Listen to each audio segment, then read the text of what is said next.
Yes, dear friends, welcome to the video.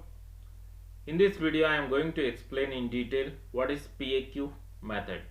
In my previous video, we already seen what is normal form and echelon form and determinant method. So usually to find rank of a matrices, we are having different methods. So we are familiar with echelon form and normal form. Then after that, the next very important method is PAQ method. Using PAQ method also we can find the rank of the matrices. Usually in examination they will ask obtain the non-singular matrices P and Q such that PAQ is of the form. So we need to reduce here also the given matrix into identity matrix like normal form. Then we need to find rank of a matrices and also two non-singular matrices. The name of the method itself suggesting that PAQ. So PAQ. Here A is the given matrix. Okay, we need to reduce this matrix A into identity matrix. Then if the given matrix A, if you reduce into identity matrix, simultaneously you are getting two matrices. The matrix names are P and Q. So what are the characteristics of P and Q? Here if you find determinant of P and determinant of Q both are not equals to 0. That means whatever the matrix you are getting P and Q, those matrices are non-singular matrices. Non-singular means determinant value is not equals to 0. Then here what is the solving procedure? So usually they are giving a matrix A, whatever it may be the order. Okay, it may be a square matrix or rectangular matrix. So we need to reduce this matrix into PAQ form. So for that you assume here A is equals to I A I. So your first step is, this is the given matrix, A is the given matrix, and your first step is assume A is equals to IAI. Suppose the given matrix of order 3 cross 3, then you assume here A is equals to I3A I3. Suppose the given matrix of order 3 cross 4, then you are assuming A equals to I A I. But what is the order of I? So your first I takes 3 and second I takes 4, because your order is 3 cross 4. So number of rows in the given matrix is 3, that is applicable to your first I. Then the number of columns in the given matrix is 4, means that is applicable to second I. Then what is the speciality of I here? So usually we are using 2I here. A equals to IAI. So your first I is known as prefactor. First I is known as prefactor of A, and your second I is known as postfactor of A. Postfactor of A. So first I represents the prefactor of A and second I represents the postfactor of A. So here you already knows I3 represents identity matrix of order 3 cross 3, and if I4 means I4 represents identity matrix of order 4 cross 4. Okay. Then so here the procedure, first step is you are writing A equals to IAI format. Then you are deciding what is the order of prefactor and order of postfactor. Then in next step, so you are using elementary row and column operations. Okay, you are using elementary row and column operations. Then using elementary row and column operations, you are reducing the given matrix A into identity matrix. almost it is like normal form. So in normal form also, the given matrix A you are reducing into diagonal matrix. Here also, so it contains LHS and RHS part. Your LHS part contains A, RHS part contains IAI. Here use elementary row and column operations. Reduce this LHS matrix A into identity matrix. Here also, please, this is identity matrix, A into identity matrix. Here also LHS part A you are reducing into identity matrix, and simultaneously whatever the row operations you are using on LHS part, the same row operation is applicable to prefactor of I, and whatever the column operation you are using on LHS A, same column operation is applicable to post factor of A. Okay, then if you use series of row and column operations, finally your prefactor I gets converts into P. This A you are writing as it is, and your next post factor converts into Q. So finally you are getting in this format, I equals to PAQ. So LHS side you are getting identity matrix, RHS side you are getting two non-singular matrices. So the non-singular matrices is named as P and Q. So after getting identity matrix in the LHS side, then you are going to discuss the rank of a matrix. So this is the procedure. Once again I will just revise. So this is known as PAQ method. So whatever the given matrix you are writing in the format A equals to IAI, then you decide the order of prefactor and order of post factor on the basis of given matrix. Then use elementary row and column operations. The elementary row operations applicable to prefactor and elementary column operations applicable to post factor of A. Then finally, if you use row and column operations, your LHS A converts into identity matrix I, and your RHS part IAI gets converts into PAQ. If you find determinant of PAQ, P and Q matrices, so determinant of P you are getting non-zero and determinant of Q is also non-zero. Hence we can decide that P and Q are two non-singular matrices you are going to get by this method. And LHS, obviously you are getting identity matrix. Based on it you can decide the rank of the given matrix. Let us understand this PAQ method with one example. So let us take the problem.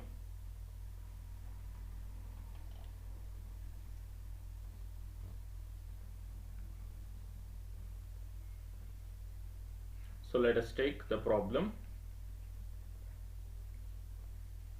1 1 2 1 2 3 0 minus 1 minus 1.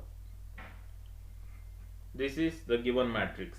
Usually they will ask, obtain the non-singular matrices P and Q such that PAQ is of the form IR000,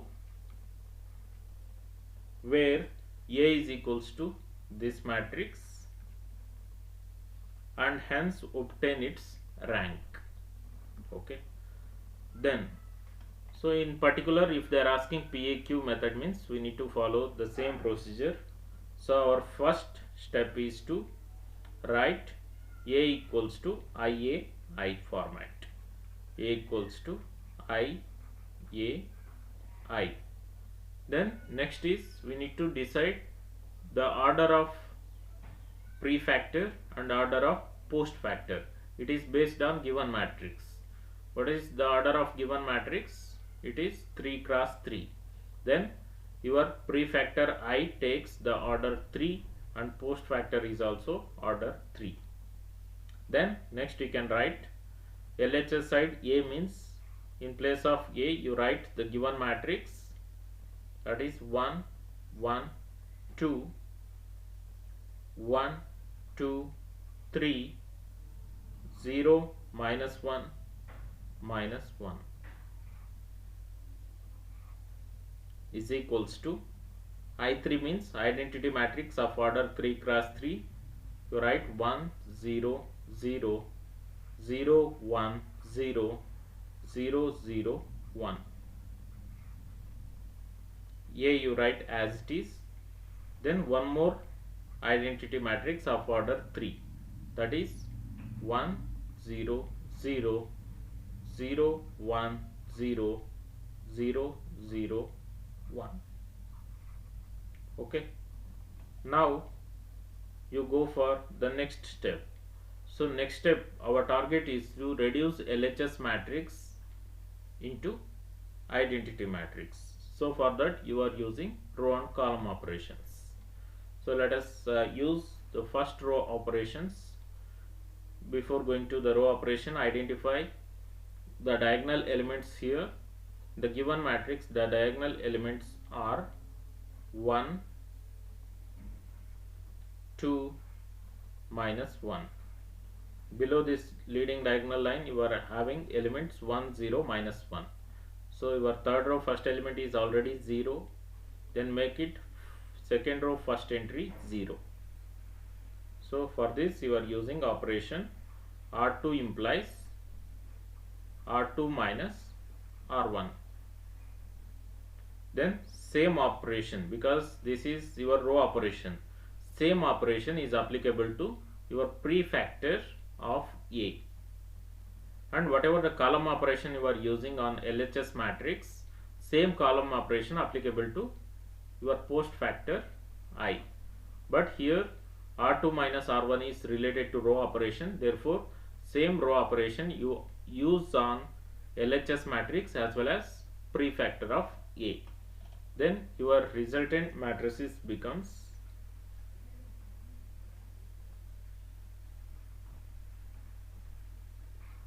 so here first row as it is 1 1 2.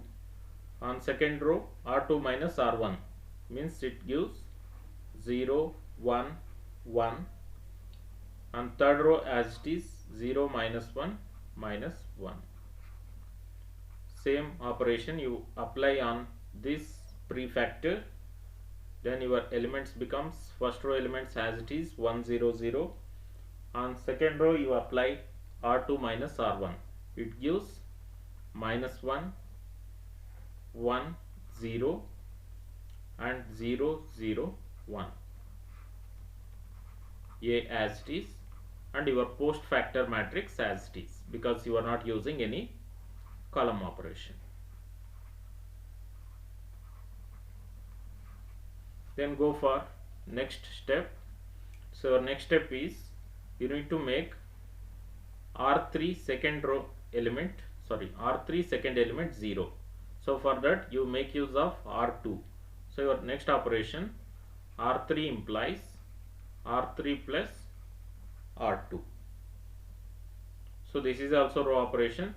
The same operation you use it on LHS matrix as well as prefactor matrix. So your LHS matrix reduces to 1 1 2.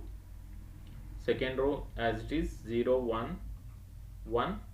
On third row you are using R3 plus R2, that means 0 0 0. Your RHS becomes, in RHS the same row operation you are using on the first matrix prefactor. So first row elements as it is, second row elements also as it is, second row elements minus 1 1 0, and on third row use R3 plus R2, then it is giving minus 1 1 1. A into, then you are writing post factor matrix as it is. So your post factor matrix is 1 0 0 0 1 0 0 0 1. Now you see, so you used all the row operations. So your diagonal elements are 1 1 0. So below this leading diagonal line all the entries are 0, right? Now you need to make this element 0, this element 0, this element 0 by using column operations. Now let us use your first column operations to make second column first entry 0 and third column first entry 0. Use the operation C2 implies C2 minus C1. Similarly, to make third column first entry 0, you use the operation C3 implies C3 minus 2C1. So now you look at the given, means whatever the operations were written, these are column operation. Now these column operations are applicable to post factor, not for pre-factor. Okay, then your resultant matrix becomes, so on LHS matrix you are writing first column as it is 1 0 0, on second column you are using C2 minus C1, means the matrix reduces to 0 1 0, and your third column C3 minus 2C1, it gives 0 1 0. This is equals to pre-factor matrix. You are not changing anything, you are writing as it is because it is related to row operation, but now you are using column operations, hence you are writing pre-factor matrix as it is 1 0 0 minus 1 1 0 minus 1 1 1 A into, now the same column operation you apply on post factor. Then first column as it is 1 0 0, on second column use C2 minus C1, therefore it gives minus 1 1 0, and on third column you are using C3 minus 2C1, it gives minus 2 0 1. Now you go for next element. What is the remaining element? Remaining element is third column second element. So third column second element is 1. This one you make it 0 by using second column. Therefore your last operation C3 implies C3 minus C2. Therefore your LHS matrix becomes 1 0 0 0 1 0 0 0 0. So your pre-factor matrix as it is, that is 1 0 0 minus 1 1 0 minus 1 1 1 A into your post factor matrix first two columns as it is, means first column is 1 0 0, second column minus 1 1 0, on third column you are using C3 minus C2, means it is giving minus 1 minus 1 1. Now you look at whether it is in PAQ form or not. So LHS side if you compare, so LHS side you got identity matrix and it is of the form I2 0 0. It's looking like this. And RHS, whatever the matrix you got, first matrix, this is your P, and this matrix you are writing as it is A, and this matrix is known as Q. Means if you find determinant of matrix P, definitely you are getting not equals to 0, and similarly determinant of Q is not equals to 0. If you want, you can verify once. Hence this is known as PAQ method. So LHS side you got identity matrix, and RHS side you got two non-singular matrices P and Q. Then what is the rank here? Rank means I2, it contains two non-zero rows LHS side, therefore we can decide rank of the given matrix is 2. Okay, So you try to solve many more examples related to this method. Thank you for watching the video.